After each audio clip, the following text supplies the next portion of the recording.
primeira, sobre evangelização dos filhos, onde pai ou a mãe é espírita, mas o outro é de outra religião, católico ou outra religião. Como tocar na educação espiritual sem ensinar dogmas contrários, sem criar confusão na criança ou desentendimento entre o casal? Obrigado. Bom, primeiro, se o casal já tem entendimento, essa questão é fácil resolver. É só trabalhar elementos morais, sem necessariamente dogmáticos. Os dogmas das religiões são os elementos menos fundamentais, embora sejam os pontos inamovíveis, mas são os menos fundamentais. O fundamental numa religião é a regra do bom procedimento, é o proceder, é o respeito ao ser humano, é o reconhecimento da condição de existir um Criador. Então trabalhem naquele momento, trabalhem os pontos convergentes. E, óbvio, o filho, o pai ou a mãe de religiões diferentes, é natural que ele queira levar para uma religião, o outro para outra. Avalie os dois. Não existe religião melhor. E verifique com o filho qual ele se sente bem, onde ele se sente melhor.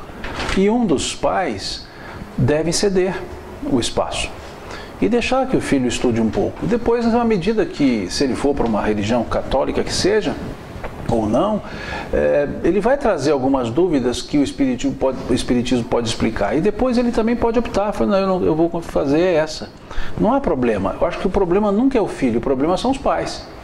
Então os pais é que precisam perceber isso e evitar uma disputa religiosa entre os pais.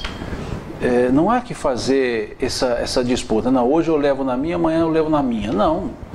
Até mesmo por esse aspecto, dependendo da idade da criança, vai ter uma dificuldade de entendimento. Mas se a criança demonstrar que convive bem com os conceitos, à medida do tempo, ela vai caminhar para um dos conceitos. O que nós temos que fazer é evitar confundi-la. Então é um processo mais de educação dos pais do que de importância de aplicar a religião na criança. Os pais é que têm que se entender sobre isso. E normalmente o mais sábio é aquele que cede, para evitar transtornos da discussão, né? E então eu vejo que não é difícil resolver isso se os pais entrarem em um acordo pensando sempre no melhor para o filho. E não há porquê desentendimento, não há porquê discussão. É simplesmente o bom senso. Particularmente, como eu disse, meu filho estudou em escola presbiteriana, não vi nenhum problema nisso. Pelo contrário, eu gostei dos valores que eles aprenderam, né? Eu gostei da forma com a qual eles tratavam o trato, né? A forma de lidar com o Criador. E isso era importante, porque complementava aquilo que nós falávamos da importância do Criador. E deixei claro com ele, olha filho, você verá esse aspecto na sua escola. Nós que somos espíritas temos um conceito diferente desse. Então, se você tiver dúvida, você me pergunta, nós vamos conversando. Mas em momento nenhum ele teve confusão. A minha filha também estudou na mesma escola presbiteriana, a mesma escola dele. E foi até o ensino médio também. A mesma lógica que nós usamos, né? Porque não havia ideia de discutir religiões. Então, entre os pais, mais fácil ainda. São dois seres que se amam e dois seres que amam o mesmo ser, né, que é a criança. Então entrar num bom acordo e não entender que está se disputando, que o fato do filho ir na catequese ou ir na evangelização não é derrota para o outro lado, ou seja, para o outro cônjuge. Porque o dia que os cônjuges forem disputar o filho, a conjugalidade é que tem que ser questionada e não mais essa disputa com os filhos. A produção pede que repita, porque eles não me ouvem por aqui. Repita a pergunta, então. A próxima é: como fazer para não soar muito diferente de si durante o diálogo mediúnico? Até que ponto ser informal? A pergunta pondera até que ponto nós podemos ser informais no diálogo mediúnico. Até que ponto nós não criamos uma imagem diferente da que somos. Então, até que ponto nós devemos falar na reunião mediúnica? Até o ponto natural. Vejam, quando eu digo natural, não é jocosidade, não é ironias. A reunião mediúnica, ela perpassa pelo respeito. Então, o ser natural, eu quero dizer, é não levar em brincadeiras, mas não criar uma imagem de elevação, de severidade, que não é natural da pessoa. Vejam, capítulo 19 do livro Atos dos Apóstolos, lá do Novo Testamento, diz o seguinte: em nome de Jesus, Paulo fazia maravilhas, de sorte que até as suas roupas, quando eram levadas aos doentes, eles se viam curados. Eis que dentre o povo 2 exorcistas, filhos do principal dos sacerdotes, sabendo o que Paulo fazia, começaram a expulsar os demônios, dizendo: em nome de Jesus a quem Paulo prega, eu vos digo, saia desse homem. E o demônio, virando-se para eles, disse: Jesus nós conhecemos, Paulo sabemos bem quem é, e vós quem sois? E avançando-se sobre eles, maltrataram-nos, e eles, feridos, fugiram. Vejam, uma passagem que está lá no Atos dos Apóstolos, capítulo 19. Uma típica reunião mediúnica de quem se valeu de uma característica que não tinha, querendo usar o que Paulo fazia, sem ter a autoridade que Paulo tinha. Então, quando eu uso de frases de efeito, eu não coloco o sentimento na frase de efeito. Quando eu busco palavras prontas, chavões, como essa de, pois não, meu irmão, você está entre amigos, e com aquela voz que, assim, de veludo, né? Aquela voz aveludada. A pessoa não é assim. Então o espírito não vai ouvir, ele vai captar o sentimento. E ele vai pensar, falso. Né? Você está muito falso, você não é assim. Então o ser natural é o que você é dentro da respeitabilidade. E muitas vezes a linguagem do espírito conduz a sua. Ele é informal, você também é informal. Houve uma vez que um espírito se manifestou numa reunião e eu coordenava o diálogo, eu estava dialogando com esse espírito, e esse espírito caminhou para questões bíblicas. E ele era um bom conhecedor dos assuntos bíblicos e foi trazendo frases bíblicas, eu fui debatendo com ele, interpretando. E quando, assim, no auge, já estávamos num debate religioso. E um amigo, companheiro sentado do meu lado, me puxou pela calça, literalmente, pegou a calça e fez assim, deu 2 puxõezinhos e disse: Simão, não polemiza, ora com ele. Aí que me caiu a ficha, aí que me deu pela coisa. Eu falei, eu não estou aqui para discutir com esse espírito, eu estou aqui para conversar com ele. E não é entabulando uma discussão que nós vamos chegar num acordo.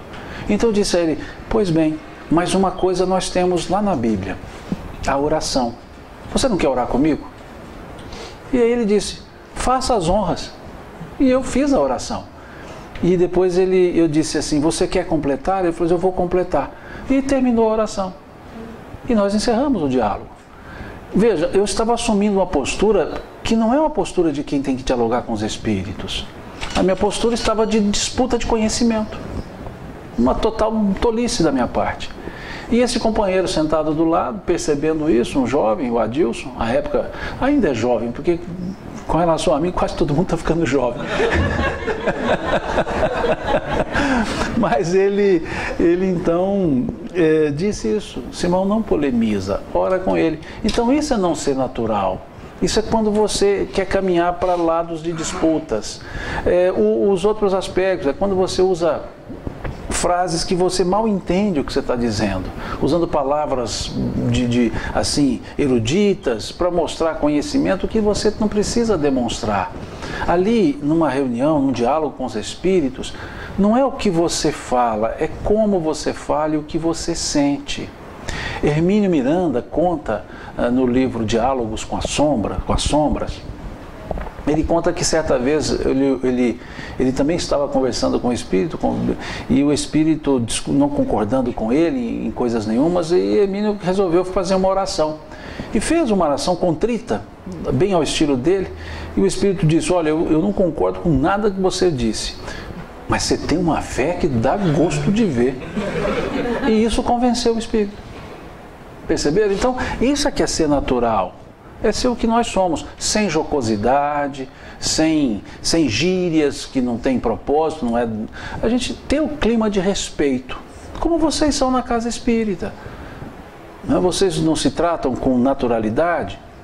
Uma naturalidade como se faz um diálogo fraterno, que você está conversando duas pessoas. Ali também são duas pessoas, uma desencarnada, mas são duas pessoas. Então a mesma lógica, não tem que criar um tom, não tem que dar um formalismo na fala. Tem que ser natural. Um diálogo claro, limpo, objetivo, respeitoso, natural. Então isso é que é ser natural.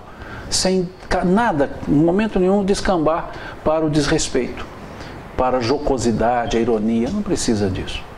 Ok? Próxima pergunta. O passe é um ritual? A pergunta, o passe é o ritual? Não, o passe não é um ritual. Na verdade, na doutrina espírita, nada é ritual. Embora acabam criando alguns pseudos rituais, né? Tem que primeiro fazer a prece, depois tem que fazer a palestra, depois tem que ter o passe, e entrou no centro tem que tomar passe. Quer dizer, criou um ritual. Isso não tem nada a ver com a doutrina espírita. Nada é ritualístico. Pode existir um rito, uma característica, mas não um ritual. E o passe não é um ritual. O passe deve recebê-lo quem? Quem sente a necessidade de recebê-lo. A pessoa que está se sentindo desenergizada, a pessoa que não está se sentindo bem no aspecto espiritual e até, de certa forma, no aspecto físico, né? Mas o passe ele não é um medicamento genérico para qualquer coisa, né? Ele não é visto, não pode ser visto dessa forma. Quando eu preciso tomar passe é quando eu sinto necessidade. Todas as reuniões que eu vou, eu preciso tomar passe? Não, necessariamente, não precisa. Mas acaba criando isso. O pessoal escutou a palestra, aí faz a filinha do passe. Né? Escutou a palestra, filinha do passe. E aí está naquela, já que tem fila, eu já entro nela também, quer dizer. Aí acaba se transformando em ritual. Mas o passe não é isso. Quem deve receber? Quem precisa, quem se sente necessitado para isso. Todos os dias? Não necessariamente. Não, tome uma vez na semana, uma vez no mês, quando sentir necessidade, 2 vezes na semana. E não há ritual para aplicá-lo também. Não tem que haver uma gesticulação determinada. Primeiro tem que se aplicar um passe dispersivo, para depois aplicar um passe... Não. Isso os espíritos fazem. As técnicas que se apresentam para o passe, elas são técnicas aplicáveis ao magnetismo. Quando nós sabemos manipular os fluidos, mas nós não sabemos manipular fluidos. Quem manipula fluidos são os espíritos. O que eles utilizam são as nossas energias. É uma forma de trabalhar com o fluido, inclusive nosso, esse fluido animal que nós temos. E eles fazem a dispersão, eles fazem essas técnicas, eles sabem fazer naquele nível.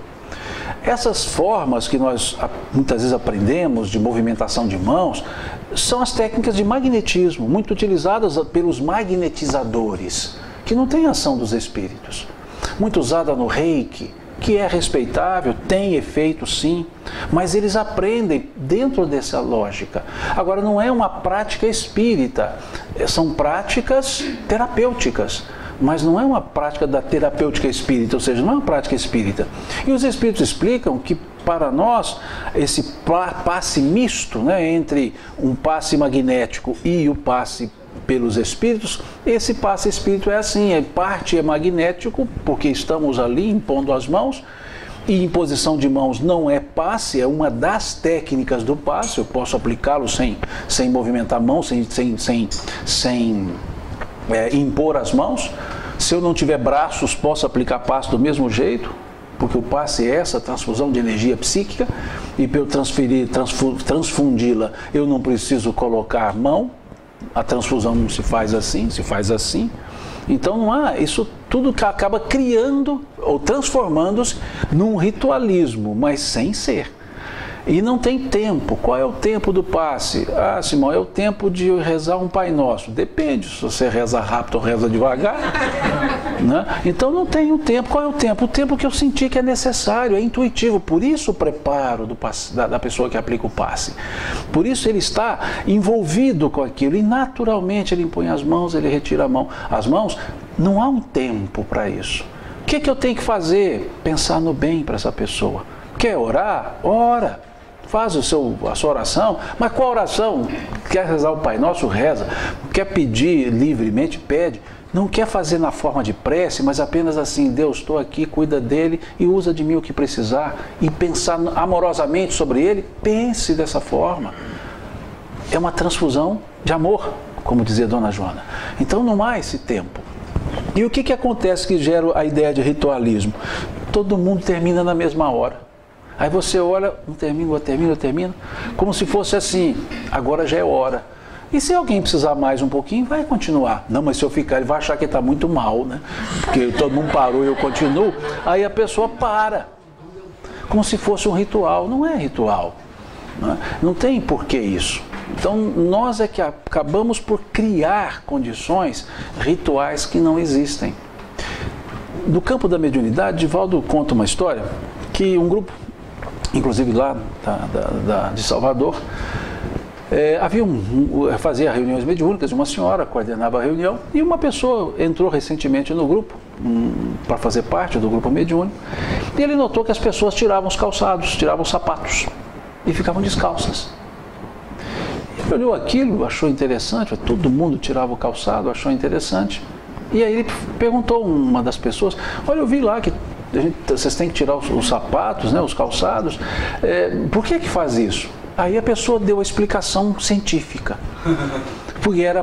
Porque os médiuns eram como se fossem aterradores, né? Fios terra, né? Que aterravam as energias dispersas, e para isso tinham que estar em contato com o chão, porque aí eles isolavam aquelas energias e jogavam para o chão. Tá bom. Ele não ficou satisfeito com essa resposta. E aí perguntou uma outra pessoa do grupo.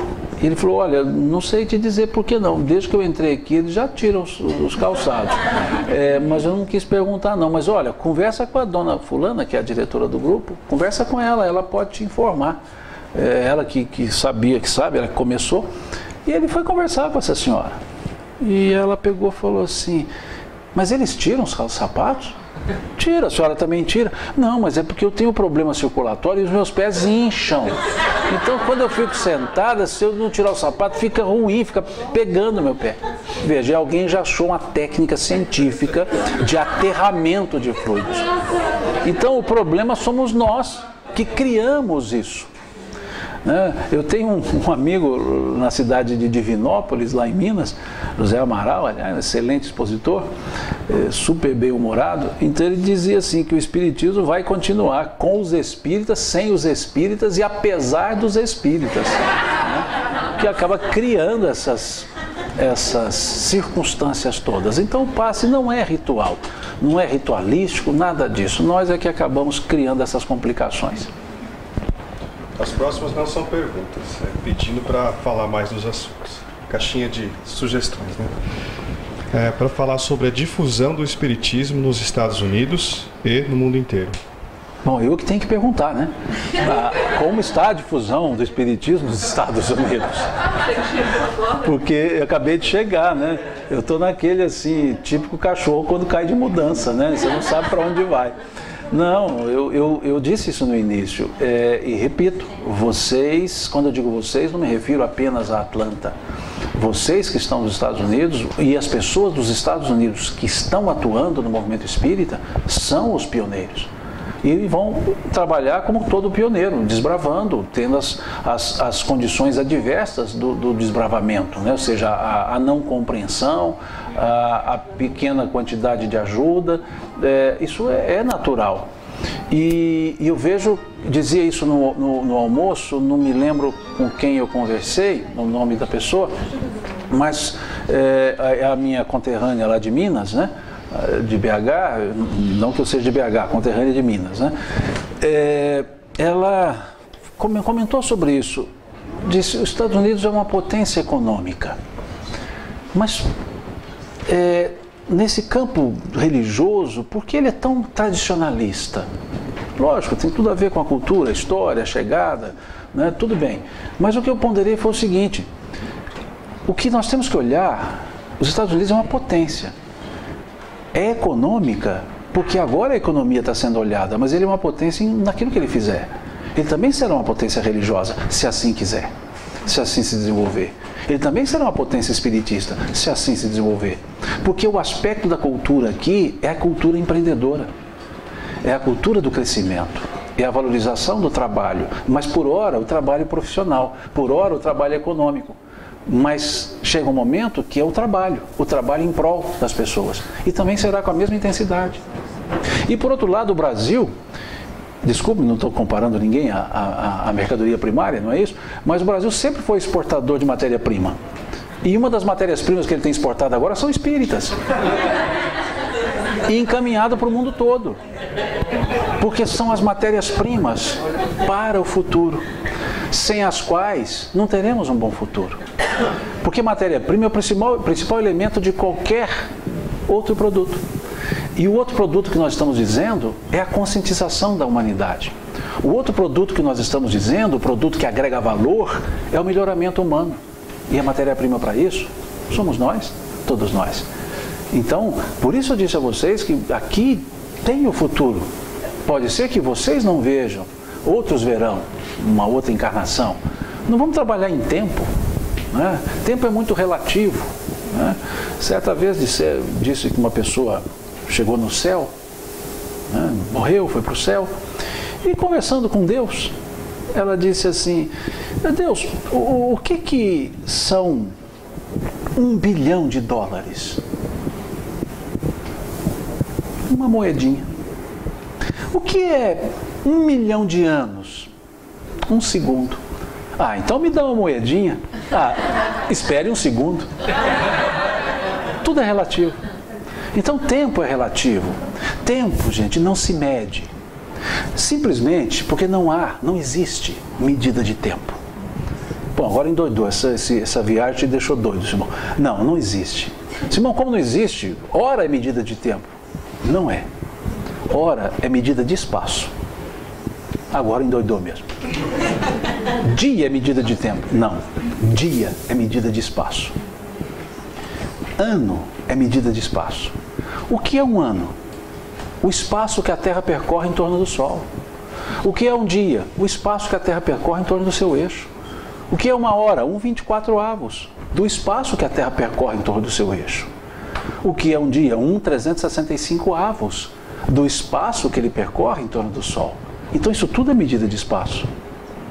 E o que é o tempo? O desgaste do relógio. Isso é o tempo. Tempo não se mede, tempo se vive, tempo se sente. Não é medido. Então não nos preocupemos com o tempo, em medições, em cronologia, mas em maturidade. Se nós olharmos os textos Velho e Novo Testamentários, né, o Velho e Novo Testamento, nós vamos verificar que sempre é falado em tempo.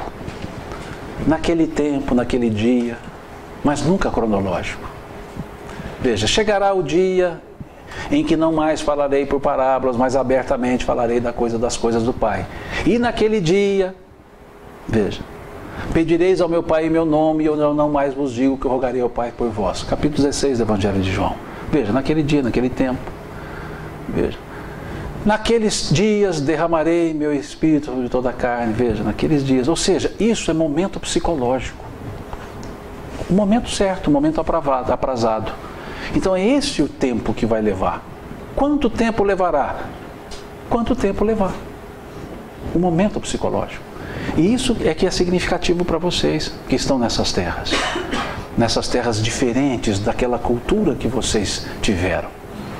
E que se adaptaram, se adaptarão. Vai depender de cada pessoa. Mas que vão conjuminar, vão misturar esse pensamento espírita. Eu disse, a segunda geração, a terceira geração, pode ser que faça isso mais tranquilamente. Porque já permeiam a cultura de uma forma muito maior. E sem proselitismo, ou seja, sem a ideia de formar adepto. Mas a ideia de levar um entendimento, levar um pensamento. Então, assim que eu vejo, muitos brasileiros com poucos não brasileiros. No mundo todo é assim. Né? Mas é porque esse é o trabalho. Né? Vamos voltar à exportação de matéria-prima. Né? Isso o Brasil está fazendo. Só que essa matéria-prima, ela é única. Só lá tem. Não tem concorrência. Então, ela, por ser única, ela precisa ser muito bem trabalhada, porque ela também é escassa. Uma hora ela acaba. Então precisa ser difundida. E é essa a ideia. Por isso é que é o Brasil, o coração do mundo, pátria do Evangelho. É essa a lógica. Não porque é melhor. Talvez nem seja por isso. Talvez é porque somos mais necessitados mesmo. Né? Porque essa ideia de povo eleito, na verdade, para mim é povo necessitado. Né? Nós precisamos mais. Nós precisamos tanto que o próprio Cristo teve que vir por aqui. Se fosse um povo melhor, o Cristo não precisava vir. Ele deixava só a turma que ele mandou antes. Mas não teve jeito, ele teve que vir. Então, isso é o mundo. E aí nós temos na Europa essa mesma característica, brasileiros desenvolvendo o trabalho, europeus desenvolvendo o trabalho. Aqui vocês criando as federativas estaduais, como o caso aqui da Geórgia, criando essa federativa. Para quê? Para regular os centros espíritas? Não, para dar convergência, para dar senso de união. Né? Isso está acontecendo e vai acontecer mais, mas são poucos os estados que têm o espiritismo assim mais atuante, porque não são todos os estados também que têm brasileiros atuantes. Né? Mas também vai ter, daqui a pouco... Gente, o espiritismo não tem dono, o espiritismo não é do Brasil, não, o espiritismo não é do brasileiro, não. O espiritismo é de todos aqueles que quiserem absorvê-lo. Basta que haja ressonância entre a pergunta para que ele dê a resposta. Então talvez o que está acontecendo hoje é que ainda não existem as perguntas. E quando existirem e as respostas chegarem, a conversão é natural, porque responderam as minhas dúvidas. E não há nada mais lógico do que a ideia espírita. Por ora, talvez a grande maioria ainda está naquela ideia da parábola das bodas, né? Indo para os seus trabalhos, cuidando dos seus afazeres e não ficam atentos com os convites. Mas uma hora vai ficar atento com o convite. E aí, gente, a força que existe, a energia que existe nesse país, ela é a mesma, só que aplicável em outras áreas agora, na área do relacionamento humano. Imagina toda essa força, esse empreendedorismo que vocês sabem muito melhor do que eu. Imagina isso tudo aplicado em prol do ser humano. É a mesma força, só vai mudar o direcionamento. Essas são as potências. O espiritismo começou na França, porque a França era o país da época que estava aberto para esse tipo de pensamento. Mas os fenômenos começaram aonde? Veja. Naquele povo que à época era o mais religioso. Não é isso? O Brasil tem bases religiosas. Né? Foi colonizado a base da cruz e espada. Mas tem as bases religiosas. Absorto, aberto, aqui também as tem. Bases religiosas um pouco mais exigentes quanto à ideia, quanto ao conteúdo. Então veja, a América é base religiosa. Se olharmos A Caminho da Luz, Emmanuel explica por que a ave do Evangelho veio para as Américas. Está lá, disse no Brasil, mas veio para as Américas. E se observarmos, não é só o aspecto religioso, quantas coisas saíram da Europa, vieram para a América para voltar de forma melhor para a Europa. Não é só o aspecto religioso. Então nós temos que contextualizar o aspecto religioso nesse conjunto cultural que nós vivemos. E depois da França, foi para onde ele podia ser melhor entendido, ou melhor absorvido. E quando chegou no Brasil, ele tomou facetas. Né? O espiritismo tomou uma faceta eminentemente religiosa. Aquilo que na França era eminentemente científico, melhor, filosófico, no Brasil ele tomou uma feição religiosa. Ali é que surgiu essa ideia mais religiosa da doutrina espírita. Mas é o que precisava, era o que envolveria as pessoas, o que cativaria as pessoas, o que tocaria as pessoas mais do que o aspecto filosófico. Então cada local para onde ele vai sobressaindo pela sua característica que tem ressonância com aquela cultura. Então eu não tenho receios que daqui a um tempo vocês olharão para trás e verão o quanto caminharam, o quanto vocês desenvolveram. E pensem também, por que vocês estão no movimento espírita daqui? É essa resposta que vai dar o rumo para o trabalho de vocês. Vieram para cá buscando trabalho profissional? Então o que vocês estão fazendo aqui? Vocês vieram para cá por muito mais coisa bem mais do que trabalho profissional, do que realização material. É autorrealização. E eu volto a dizer, a autorrealização profissional, sentimental, espiritual, não se autorrealiza. E é isso que vocês estão fazendo aqui. E com todo o esforço de qualquer pioneiro, como foram os pioneiros lá no Brasil, no idos da segunda metade do século XIX. Não estou dizendo que aqui estão Bezerra de Menezes, Bittencourt Sampaio, não estou dizendo isso. Mas aqui estão vocês. E aí é o caminho. Tá certo que vem uns enxeridos de fora, como eu, por exemplo, e fica cutucando, né? Mas você acha que é fácil, né? Você fala e vai embora. É por isso mesmo. Porque vocês é que vão ficar. Vocês é que vão trabalhar. Porque vocês é que têm a força para isso.